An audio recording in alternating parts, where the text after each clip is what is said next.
అందరికీ నమస్కారం। ఈ వీడియోలో నందీశ్వరుని కొమ్ముల మధ్య నుండి ఈశ్వర దర్శనం ఎందుకు, ఆ సమయంలో తప్పకుండా పఠించాల్సిన శ్లోకం ఏమిటి, పూర్తి వీడియోని స్కిప్ చేయకుండా చూడండి। నంది కొమ్ముల మధ్య నుంచి శివలింగాన్ని దర్శించడం వెనుక రహస్యం ఏమిటో ఇప్పుడు చూద్దాం। పరమేశ్వరుని ఆలయాల్లో నందీశ్వరుడు ఖచ్చితంగా ఉంటారు। నందీశ్వరుని అనుమతి లేకుండా పరమేశ్వరుని దర్శించడం ఫలితాన్నివ్వదని పెద్దలు చెబుతుంటారు। శివాలయంలోకి అడుగుపెట్టగానే పరమేశ్వరుని కంటే ముందుగా నందినే దర్శించుకుంటాం। కొందరు నంది రెండు కొమ్ముల మధ్య నుంచి పరమేశ్వరుని చూస్తే, మరికొందరు ఆయన చెవిలో తమ అభిష్టాల్ని చెప్పుకుంటారు। నంది పరమేశ్వరునికి ద్వారపాలకుడు కాబట్టే ఆయనకి అంత ప్రాముఖ్యత। పరమేశ్వరుడికి అనుంగు భక్తుడు నందీశ్వరుడు।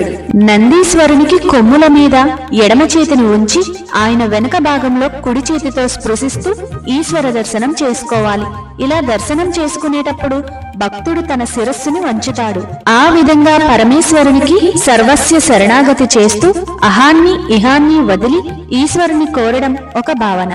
ఈ విధంగా నంది కొమ్ముల మధ్య నుండి మహేశ్వరుని దర్శనం చేసుకునేటప్పుడు పఠించాల్సిన శ్లోకం నందీశ్వర నమస్తుభ్యం సాంబానంద ప్రదాయక మహాదేవస్య సేవార్థం అనుజ్ఞాం దాతుమర్హసి। ఈ శ్లోకాన్ని పఠిస్తూ హరహర శివ అంటూ శివనామాన్ని పలుకుతూ నందీశ్వరుడి కొమ్ముల మధ్య నుండి శివలింగాన్ని దర్శనం చేసుకోవాలి।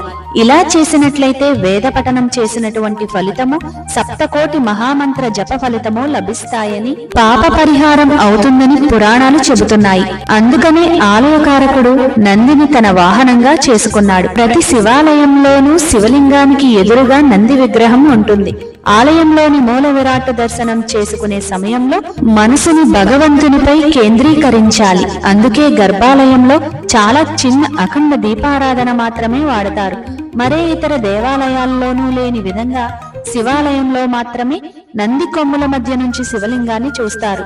సాధారణంగా శివాలయానికి వెళ్ళినప్పుడు మనం ఆలయానికి ప్రదక్షిణ చేసి పరివార దేవతల దర్శనం చేసి పరమశివుణ్ణి దర్శించుకుంటాము। కొందరు భక్తులు నందీశ్వరునికి నమస్కరించి వెళ్లిపోతారు, కానీ అది అసంపూర్ణ దర్శనమని శాస్త్రములు చెబుతున్నాయి। పరమశివుడు ఏ శివాలయంలో అయినా శివలింగ రూపంలో ఉంటాడు। అంటే ఇతర దేవతలలాగా కరచరణాదులు విగ్రహ రూపం లేకుండా లింగాకారంగా ఉండే సాకార స్వరూపము। విగ్రహ రూపంలో ఉండే భగవంతుని స్వరూపంను మనస్సు వెంటనే గ్రహించగలదు, కానీ లింగ రూపంలో ఉన్న పరమశివుణ్ణి చూస్తూ స్వామి నిజ రూపాన్ని దర్శించడానికి దృష్టిని మనస్సుపై కేంద్రీకృతం చేయాలి। అందుకే ఎప్పుడూ పరమశివుడి ముందు ఉండే నంది శృంగము నుంచి శివలింగాన్ని చూస్తూ దృష్టిని మనస్సుపై కేంద్రీకరించి దర్శనం చేసుకోవాలి। నంది యొక్క పృష్ఠ భాగంను నిమురుచు శృంగముల మధ్య నుంచి స్వామిని దర్శించుకోవడం వలన నంది యొక్క అనుగ్రహం కూడా కలిగి మంచి ఫలితాలు కలుగుతాయి। అంతేకాకుండా నంది చెవుల్లో కోరికలు చెప్పే విధానంలో కూడా ఒక పద్ధతి ఉంది। కుడి చేతిని నందీశ్వరుని చెవికి అడ్డంగా పెట్టి నెమ్మదిగా గోత్రము, పేరు, కోరిక చెప్పడం మంచిది। తర్వాత శివాలయంలో ఇచ్చిన పుష్పాన్ని నంది వద్ద పెట్టాలి। గురు శిష్యుల మధ్య ఎవరూ వెళ్ళకూడదు।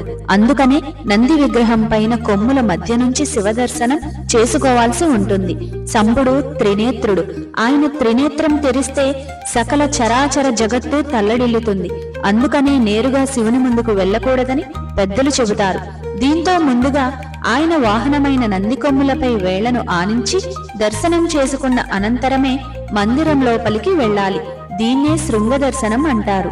రాశి చక్రంలోని మిథున రాశి గౌరీ శంకర స్వరూపం, వృషభ రాశి నందీశ్వర రూపం। రాశి చక్రం ఉదయించే సమయంలో వృషభ రాశి నందీశ్వర రూపం। రాశి చక్రం ఉదయించే సమయంలో వృషభ రాశి మిథున రాశి కిందుగా, అస్తమించే సమయంలో మిథున రాశి వృషభ రాశి కిందుగాను ఉంటుంది।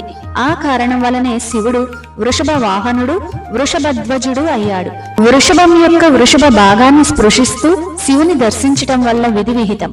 శివాలయంలో నంది కొమ్ముల మధ్య నుంచి శివుణ్ణి దర్శించిన వారికి కైలాస ప్రాప్తి కలుగుతుందని శివపురాణంలో ఉన్నది। వీడియోను చూసిన ప్రతి ఒక్కరూ లైక్ చేసి ఓం నమః శివాయ అని కామెంట్ చేయండి।